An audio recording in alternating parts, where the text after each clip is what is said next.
I don't know why in my head I thought my beats were so fire that I wanted to save them shits for like major artists. I knew that if the right person would hear it, it would work out. So I was like hoarding my beats from local artists and shit, trying to save them for major artists.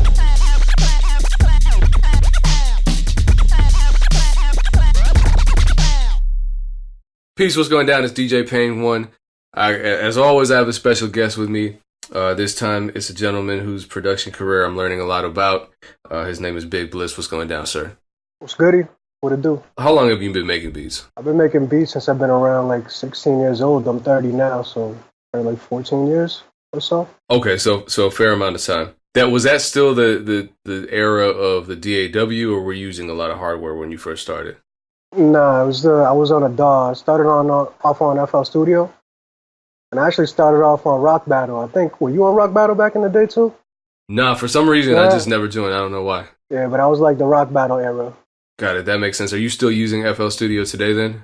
Most definitely, but I transitioned to the machine. I recently got a machine and been trying to learn that and trying to incorporate that with FL Studio. Okay, because your beat style is pretty soulful. I mean, you made beats for artists ranging from Nipsey Hussle to Razzcast. Do you find one platform, the machine or FL, to be more amenable to your style of production?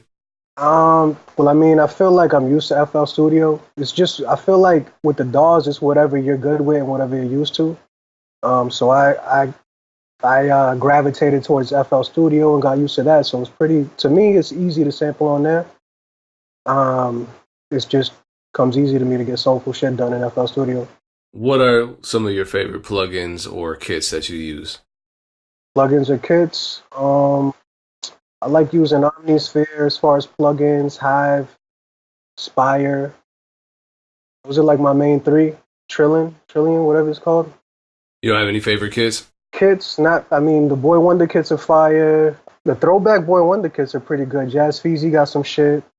That's what comes to mind right now. What are some of the techniques that you can share to make those non-sampled beats still have the soul of a sample-based beat? Well, one thing that I used to do back in the day, which I still do here and there, is to sample your own shit. So you can like compose something, add some effects, delay, reverb, whatever, export it, throw it in SliceX and FL, and just sample the shit out of that. Or throw it in whatever sampler you have. SliceX is the way that you sample in FL, though, because I know exactly. I don't use FL, but there are a couple methods, right? You got Edison, you got SliceX, you got external plugins, third party like Serato Sample. Yeah. I fucks with SliceX and FL. Obvious topic. The legacy of Nipsey Hussle in life and death is one that has affected virtually all independent hip hop artists, producers included. And you worked with him on the iconic Crenshaw mixtape. Yes, indeed, I got a record on there. Luckily. Why do you say luckily? Just because I didn't personally know him. I honestly didn't even know of him before the record even dropped. I didn't even know he even recorded to my record until it dropped. Let's hit the pause button. How did that work out then, business wise, after it dropped? Because I think that's a pretty common experience for producers who work with industry artists or bigger independent artists to have a song drop without you even realizing it, and then the business gets handled after the fact. So was that the case for this situation? I mean, to be honest, when it dropped, I was a little upset because it was another artist that was holding it for a project, and it was two major artists that were on it, and I was in contact with the manager. Sounded like they wanted to drop it, and then all of a sudden, some dude named Nipsey drops a track. It was hot, but I didn't know who it was.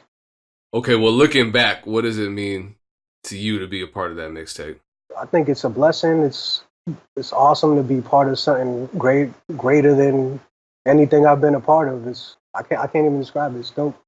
And I got a lot of recognition from that. And even though I didn't get any money personally, like through Nip, I got a lot of other artists coming to hit me up after the fact, which was dope. That was a payment I got. I didn't get any type of upfront payment for that track. And was that just because it was considered a mixtape, or what was? Well, yeah. Yeah, he had told me that it was like gonna be on a mixtape, so it's not like an album. There was no budget for the mixtape, and that he was gonna try to work with me something in the future, and just left it at that. So that was the mixtape that Nipsey Hussle sold hard copies of for $100 each. Exactly. And that was a pretty groundbreaking strategy in an era where music is free. And he spoke on that context when he said, and I'll read the quote. He said, "Whether we accept it or not, buying music is a choice, not a requisite. When I think of the psychology behind what makes me purchase an artist's album, it's always a form of reciprocation, almost like a token of appreciation after I experience the product." And he ended up selling out in a day, including 100 copies purchased by Jay-Z. So, Yeah, that's dope. so just seeing that level of dedication from his fans obviously changed a lot of people's perspective, because the narrative out there is that music doesn't sell. And in the producer community, the narrative is that beats don't sell oftentimes. Mm-hmm. Definitely not easy. So how did witnessing that process affect or influence your approach to business and marketing yourself as a producer? I just, honestly, to be 100% honest, I never fully picked up the business game. That just off of doing that record, that just pushed my drive to cook up beats. Like, I have stockpiled beats. I got probably 1,000 beats on deck after that. So let's talk about the stockpiling of beats. You started licensing beats online. When did you start doing that? When did I start? When I first started, I was probably like 16 on a different beat selling site. Oh, because Rock Battle was a exactly licensing platform. Exactly.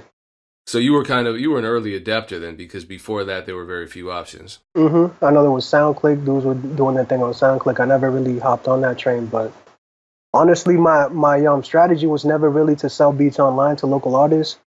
I don't know why in my head I thought my beats were so fire that I wanted to save them shits for like major artists. I knew that if they heard it, the right person would hear it, it would work out. So I was like hoarding my beats from local artists and shit, trying to save them for major artists. I felt the same way, and ironically now looking back on that, I felt like that kind of held me back growth wise. Most definitely.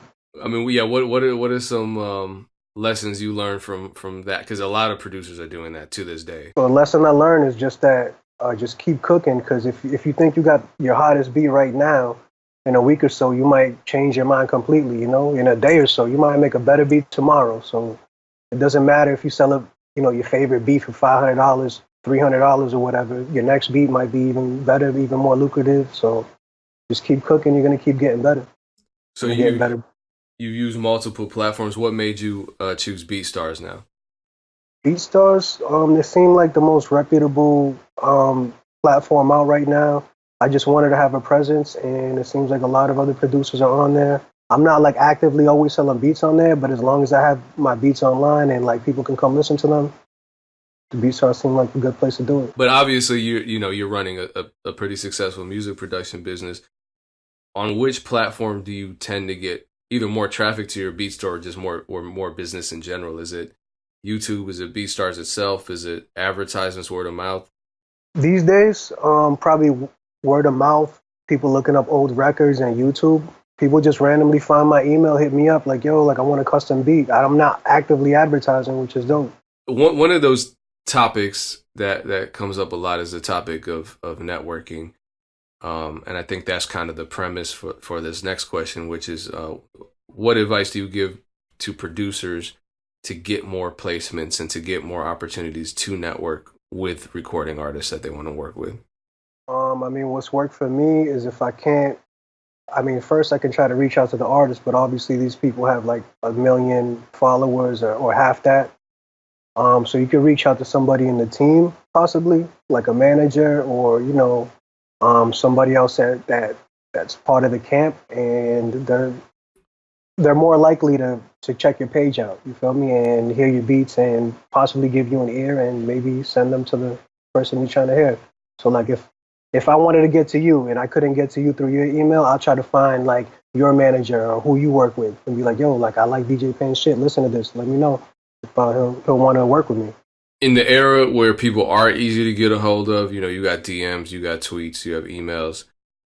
What is networking? What is authentic networking to you? I mean, in terms of effective networking, that I feel like that's kind of hard to come by, right? Effective networking, I mean, the most effective would probably be to just get out there and meet these rappers face to face, do these beat battles.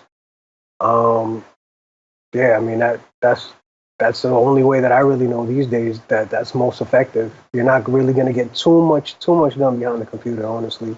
So it's interesting because it seems like you're kind of in a space where you have the experience, you have the resume, but you're trying to transition into the online sphere and I guess just the modern day music production landscape. What are some of the resources that you've been using to learn how to navigate that world? YouTube, honestly, these days, that's the only way I can really teach myself. Google. And I honestly need to get out here and network because I haven't really chopped it up with a lot of other producers lately. Like a lot of the people I used to work with, I've got out of touch with. So I just need to get on my shit. So what's coming in 2019 going into 2020 from Big Blizz?